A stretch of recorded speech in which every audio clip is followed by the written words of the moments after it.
آپ براہ راست شاگرد ہیں، ہمارے شاگردین تک 3 واسطے ہیں۔ اگر آپ ہمیں حدیث کی اجازت دے دیں گے تو ہماری سند عالی ہو جائے گی۔ ایک دم رب سے میں جاہل ہوں، مجھے کچھ نہیں آتا، میں تو ان پڑھ ہوں، مجھے کچھ نہیں آتا، تم آئے ہو میرے کو، میں نے آج تک کبھی کسی کو اجازت دی۔ ان کے منہ سے بات نکل گئی، زبانی صنعت کا کیا اعتبار، اللہ نے بس ایک منہ سے ان نکلوا دیا۔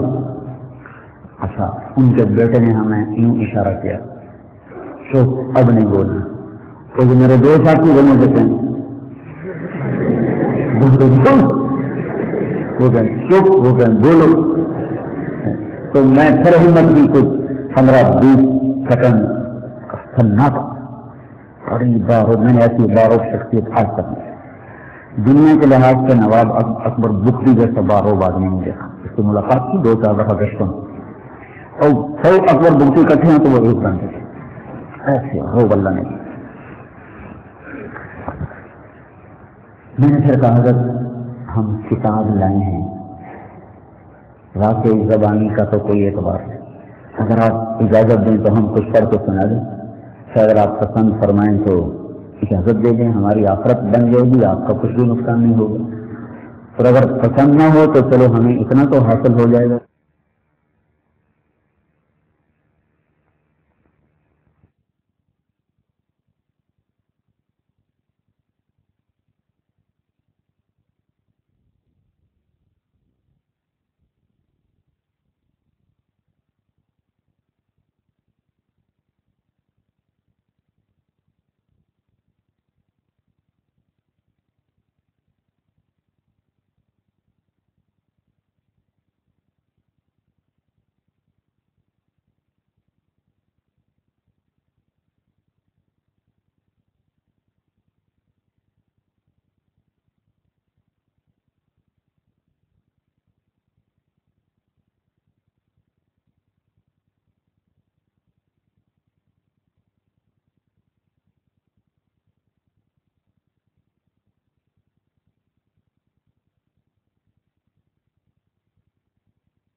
سیکنڈ سناٹا، اور میں نے ایسی باروک شخصیت آج تک نہیں، دنیا کے لحاظ سے نواب اکبر بکری جیسا باروب آدمی نہیں دیکھا۔ اس سے ملاقات کی 2-4 دفعہ گشتوں، اور سو اکبر بکری کٹھے ہیں تو وہ ایک بنتے تھے، ایسے روب اللہ نے۔ میں نے پھر کہا حضرت ہم کتاب لائے ہیں، واقعی زبانی کا تو کوئی اعتبار نہیں، اگر آپ اجازت دیں تو ہم کچھ کر کے سنا دیں، اگر آپ پسند فرمائیں تو اجازت دے دیں، ہماری آخرت بن جائے گی، آپ کا کچھ بھی نقصان نہیں ہوگا، اور اگر پسند نہ ہو تو چلو ہمیں اتنا تو حاصل ہو جائے گا۔ یہ فخر تو حاصل ہیں، بھلے ہیں یا گورے ہیں، 2-4 قدم ہم بھی تیرے ساتھ چلے ہیں، چلو آپ کے سامنے پڑھنے کی نسبت تو پھر وہ 15-20 سیکنڈ کی خاموشی ہے تو بس ڈنڈا ہاتھ میں بس نابینا ہو تو، اور ہم کہ یا اللہ یا اللہ یا اللہ یا اللہ، دل نرم کر دو، تیرا ہی تو بندہ ہے۔ کو 15-20 سیکنڈ کے بعد کہنے گا اچھا پڑھو، میرے پاس اب کام بن گیا۔ تو میں نے یہ حدیث پڑھی جو کہ آپ کے سامنے، دوسری حدیث دوسرے ساتھی نے، پھر اگلی وہ لمبی ہے تو وہ چھوڑ کے چوتھی تیسرے ساتھی نے پڑھی، پھر میں کتاب لے کر ورق الٹ کے آخر سے پڑھنے لگا۔ اجازت لینے کا یہی طریقہ ہوتا ہے، اول آخر میں پڑھا جاتا ہے۔ جب ورق الٹنے کی آواز سنائی دی تو فرمانے لگے بس بس بس کافی ہے کافی ہے، میں تم تینوں کو اجازت دیتا ہوں،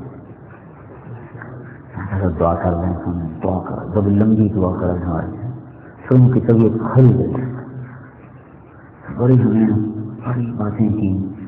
اب تو بس ماضی کے کاٹ کباڑ میں چلی گئی، لیکن ان کا تاثر ابھی تک باقی ہے، تاثر بس.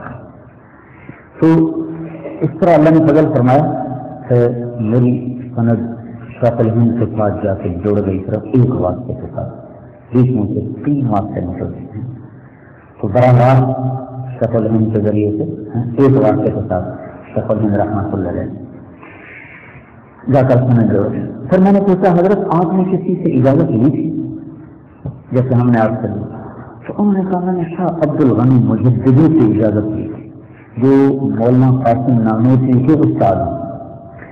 سچوں کہ ان کی 93 سالی ہے اور میں نے اس کی بعد میں تحقیق نہیں کی کہ شاہ عبد الغنی مجددی اور مولانا غیر گل کے آپس میں ملاقات ہوئی یا ایک زمانہ بھی ہو تو بھی کافی ہے، کیونکہ مولانا قاسم نانوتوی کو جوانی میں انتقال کرنا تھا، 42-45 سال کی عمر میں فوت ہو گئے تھے.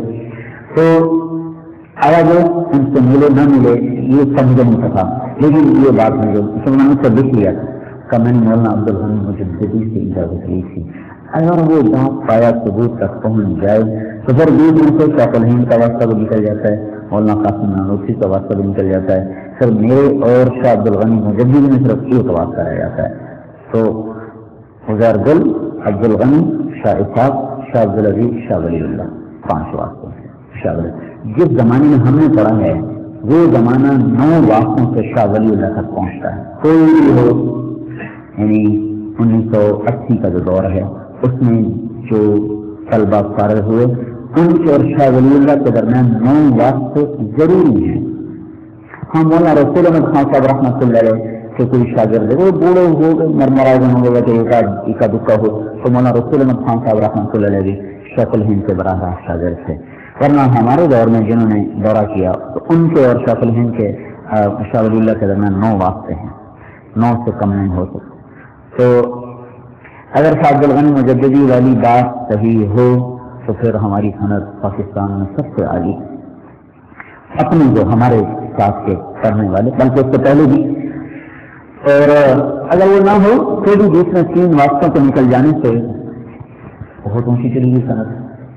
تو پھر کہنے کے دیکھو کسی کو بتانا نہیں، کسی کو بتانا نہیں. تو جب تک وہ زندہ رہے میں نے اس کو ممبر سے نہیں گیا. میں نے واپس آ کر پھر کیونکہ جب میں جا رہا تھا تو اپنے استادوں سے اجازت لی تھی، مولانا ظاہر شاہ صاحب سے کہنے لگے ان کا تقیہ کلام تھا بزرگا، وہ بات کرنے سے گئے تھے بزرگا اس نے تو آج تک کسی کو اجازت نہیں دی، تمہیں کیسے لے گی؟ میں کہا ہم انشاءاللہ کوشش کرتے ہیں. بس ان کو آ کے بتایا حادثہ کو. اس کے علاوہ جب وہ دنیا سے چلے گئے پھر میں نے اس کو کہنا شروع کیا، سنانا شروع کیا. تو اللہ تعالیٰ نے میرے عزیزو آپ کو قرآن اور حدیث کا شغف دیا ہے. اس کو سطحی انداز میں نہ لو، اس کو چل چلاؤ پروگرام میں نہ لو، اس کو رسمی اور رواجی نہ بناؤ، اس کے لیے جان کھپاؤ. یہ وہ لذت ہے.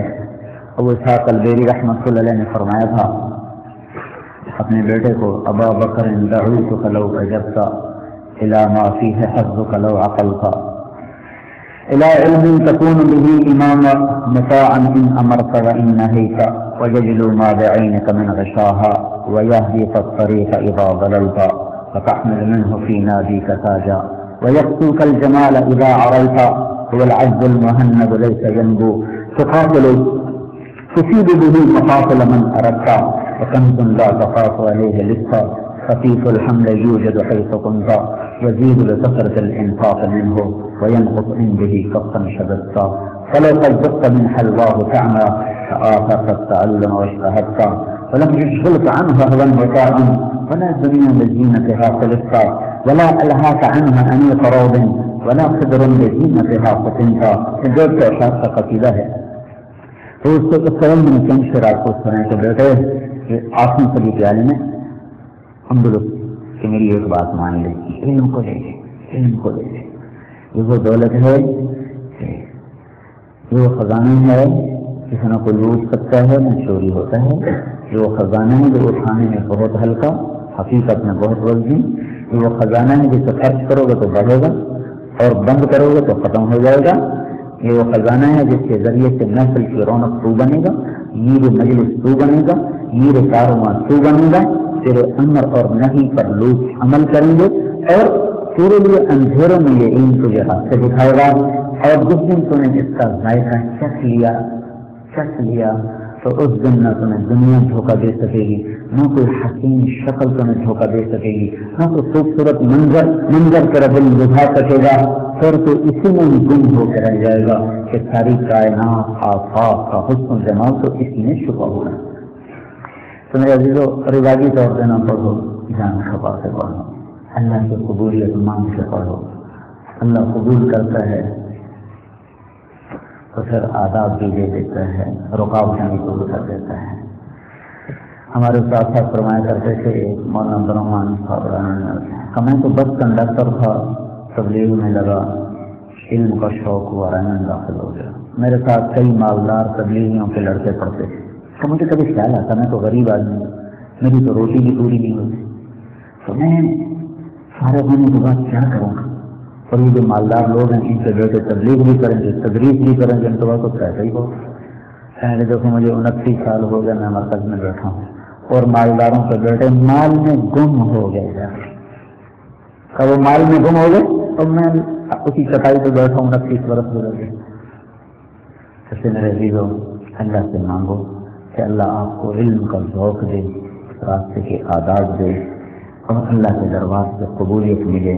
وہ خود آپ کی دعاؤں پر ہے، آپ کی تڑپ پر ہے، آپ سے مانگنے پر ہے. اس کے سارے آپ ارادے کرو. ابھی سال کا ابتدا ہے تو پچھلی کی تلافی پر 2 نفل توبہ کے پڑھو. اگلی کی تیاری کے لیے اللہ کے حاجت سے 2 نفل پڑھ کے مدد مانگو. واستعینوا بالصبر والصلاۃ.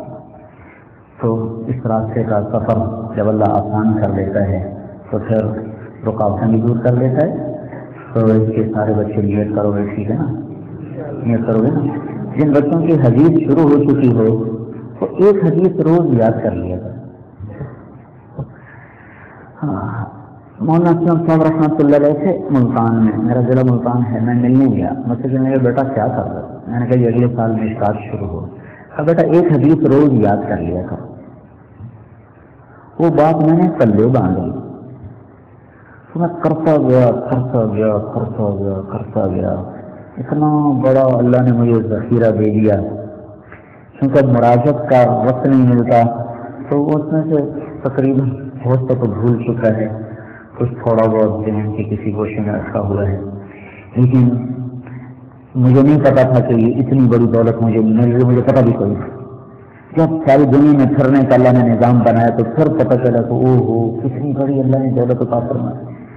بیرون کی دنیا شعر و شاعری تو نہیں نا سنتی، اور نہ ہمارے بر صغیر کی طرح گا گا کو کوئی بیان کرتا ہے. ہمارے یہاں تو گا گا کو بیان ہوتا ہے، ایسا تو کوئی رواج نہیں. حقائق کی دنیا ہے. تو ایک مجھ سے خطا ہوئی، نہ میں نے سند یاد کی نہ حوالہ یاد کیا. ان فلاں کوئی پتہ نہیں، رواہ فلاں کوئی پتہ نہیں. اس کا مجھے کیونکہ ہمیں تو کوئی رہبری نہیں تھی نا، میں اپنے ذوق سے لگا رہا ہوں. تو میں بخاری کی حدیث پڑھتا ہوں اور مجھے پتا نہیں ہوتا کہ بخاری کی بات. میں نے ایک دفعہ بیان کیا ایک حدیث پڑھی تو ایک صاحب میں کھڑے کو اعتراض کر دیا. میں چپ ہو گیا. میں نے کہا پتہ نہیں ضعیف ہی نہ ہو، باقی وہ کہہ رہا ہے ضعیف. میں نے کہا ضعیف ہی نہ ہو. تو ایک دن ایسے ہی دیکھ رہا تھا تو بخاری میں نکلا وہ حدیث. تو اس دن مجھے پھر اپنی غلطی کا بہت بڑا احساس ہوا. تو میں آپ سے یاد کرتا ہوں کہ ایک حدیث ایک دن میں کر لو، 2 دن میں کر لو، ایک ہفتے میں، کوئی ہفتہ مہینے میں 4 حدیثیں تو یاد کرو. ایسے یاد کرو کہ میری طرح پھر بھول لینا پائیں. اور ان کی صنعت کے ساتھ، حوالے کے ساتھ، اور صحیح حدیث اور حسن کو یاد کرو. میں رب کو یادت یاد کرتا رہا، مجھے پتہ بھی نہیں ہے اس کو جدا کرنے کا میرے پاس وقت کوئی نہیں. صحیح یاد کرو. اس لیے نہیں کہ میں نے تقریر کرنی اپنی مشعل راہ بنانے کی، اپنے لیے راستے ڈھونڈنے کے لیے، نہ تو لوگوں کو سنانے کے لیے. قرآن و حدیث سے تو ہمیں رہبری ملتی ہے، راستہ ملتا ہے. تو اوروں کو سنانے کے لیے، خود عمل کے لیے، پھر اوروں کو سنانے کے لیے، اپنی ذات سے عمل کرتے ہوئے اوروں کو بتانے کے لیے. آپ چپ کر کے چلتے جاؤ گے. میں اپنے طلبا کو مدرسے میں کہتا رہتا ہوں. ایک لڑکا میرے پاس آیا، ہمارا اپنا شاگرد. ایک اس نے مجھے ایسے کتاب کا دکھایا، ایک رجسٹر. میں نے کہا کیا ہے؟ کہ یہ حدیث سے میں نے لکھی. کتنی ہے؟ کہنے لگے 1500. میں نے ویسے پوچھا، میں نے کہا یاد